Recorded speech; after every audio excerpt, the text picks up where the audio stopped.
the Independent National Electoral Commission, Inec has said that it can conduct local government elections if the responsibility falls on it.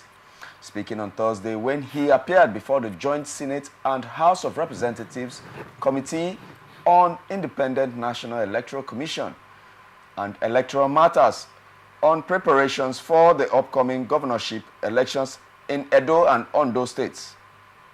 The chairman of INEC, Professor Mahmood, said that the INEC can handle the local government elections, but that will only be possible pending the amendment of the Constitution. Yakubu, who noted that the Commission had been conducting area council elections in the Federal Capital Territory, which has been devoid of the problems associated with the conduct of local government elections, and said that there has never been a time when one political party has won all the seats at the elections as it is common in other states. We saw a situation in the chambers where a new parastatal, a new commission, a new agency is being touted to be able to run local government elections in Nigeria. Also, we also have a stalemate between caretaker committee chairman and the status quo as it is because of the pronouncement of the courts concerning caretaker committees and its legality. And also, we are now seeing INEC chairman coming out and saying, we are still here. I mean, this is still INEC. We have been doing this in Abuja. We have been doing it in Federal Capital Territory. And no one party has swept all the Federal Capital Territory. The way we have in a lot of the states. Exactly. Almost all the states across exactly. the country. Why is the legislature, why is the National Assembly not giving powers to INEC to hold local government elections? Why bring another new body? And meanwhile, we are trying to cut down cost of governance. Can I get your take on that? You know, the legislature, as it is today in National Assembly, you know, they have the power to make law. Yes. You know, and then which invariably gives the executive arm the power also to make sure such law is implemented or executed. Then in making those laws, there are also existing laws. There are also existing agencies or institutions of government that ensure that those laws are carried out to the letter. Now, we are talking about cost of governance. We are talking about the execution of the programs of government. We are talking about election and what have you. Now, we are looking at it. We have been also be talking about, you know, how we can cut cost of governance, whereby there is call for reduction of ministry, merging of ministry, scrapping of ministry, just mention it.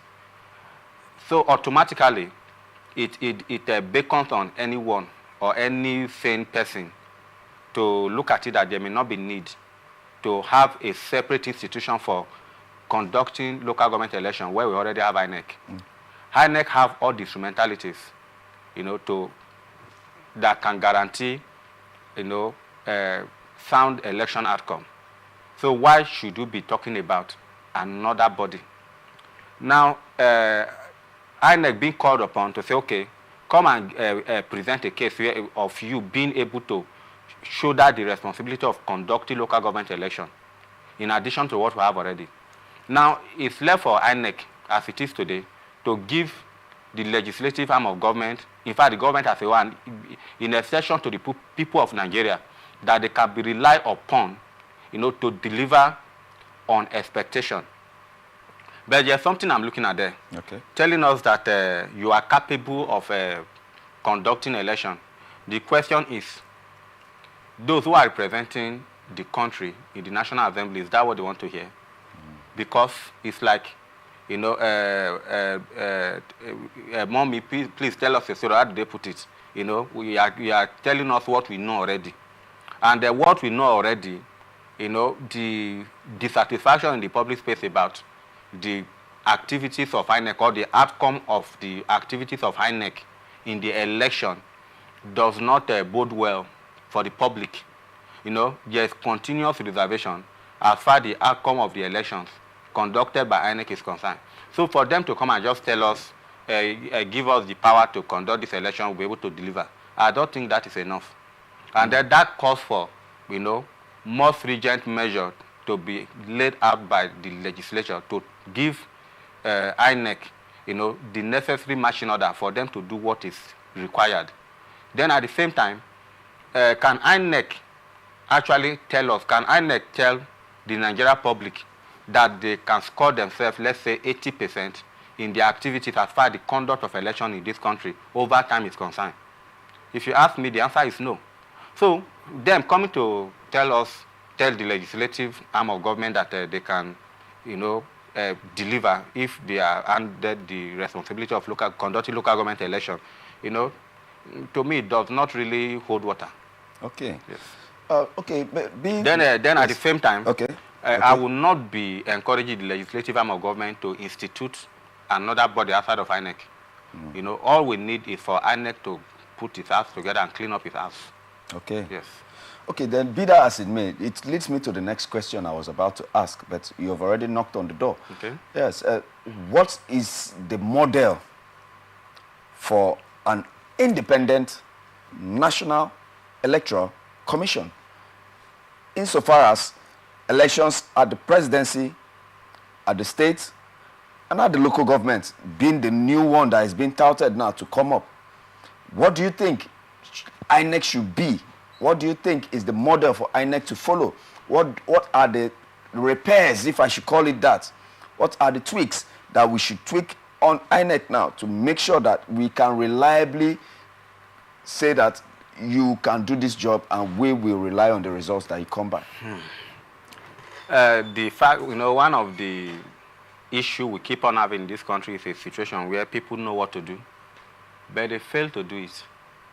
If INEC wants to conduct a free and fair election in Nigeria, according to the need of the public, they will do it. Okay.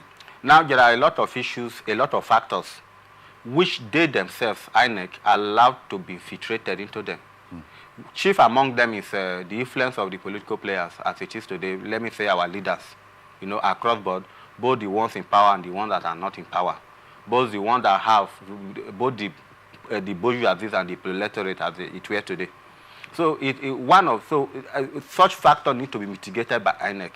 INEC, as it is, should separate themselves from external influence, where we continue to see a situation where INEC, as it is today, keep on serving the interests of one party against another.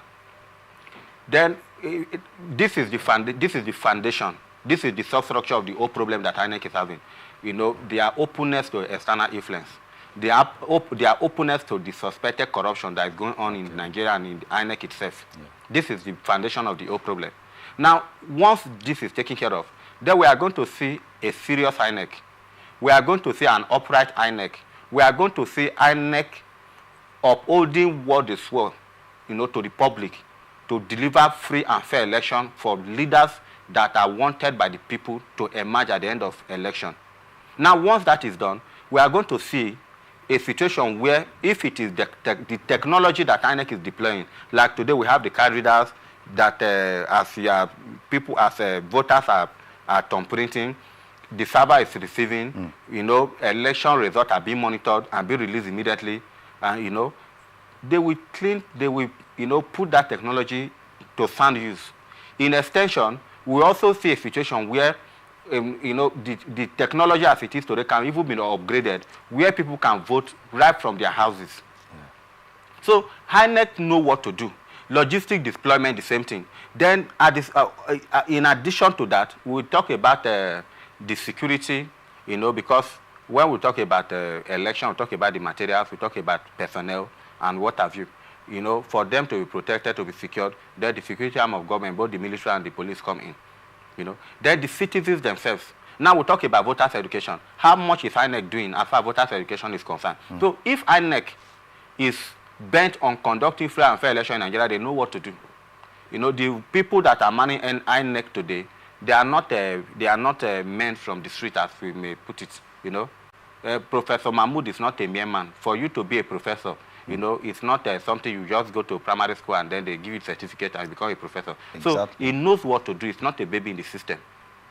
So, and then if he thinks he's not capable, then he should hand the baton to some other person that can guarantee, you know, a sanitization of Inec as it is today, so that this country can move forward as far the emergence of the leaders, the kind of leaders the country is yearning for is concerned. Okay, and kind of like capping this particular topic, do you think that Inec will ever be independent if the president is the one that still appoints who the chairman of Inec is? Okay, I think that's one of the factors I would have touched on. Okay. If, you know, it just escaped me. Okay.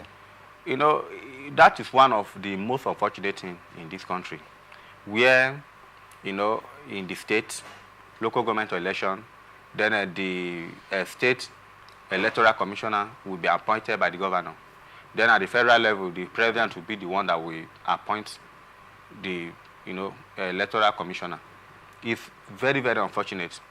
But can we ever see a system whereby, you know, INEC become an institution, like, let's say, the way a company is run, where once we see the CEO stepping aside, or by the virtue of demise, then the next person in line take over. That is one of the ways in which we can have, you know, INEC, you know, being independent of the executive or any other arm of government or any individual as it were. Then the other issue is the resources that INEC need to carry out their activities all year round and during the election. Where would they come from? For instance, we are talking about budget running to billions of naira. Yeah. You know, it's not a capitalist institution where, you know, at the end of the day, they are money-making venture. You know, the money that political parties use to buy their forms and do other registration and clearance, if you aggregate all of them together, we cannot fund INEC. So we find ourselves in a dilemma, you know, whereby the power players capitalize on this loophole of funding INEC, you know, to continue, you know, even though they are independent of the executive arm of government in terms of who helps them. Yes. You know, we'll continue to see a situation where the executive arm will be capitalizing on, you know, funding, you know, to infiltrate INEC, and we'll continue to run around the circles. Okay. We've been talking to Mr. Vincent Ogenekere Okoro, a political analyst of no mean repute, a very sagacious analyst so far as politics is concerned in the terrain of Nigeria.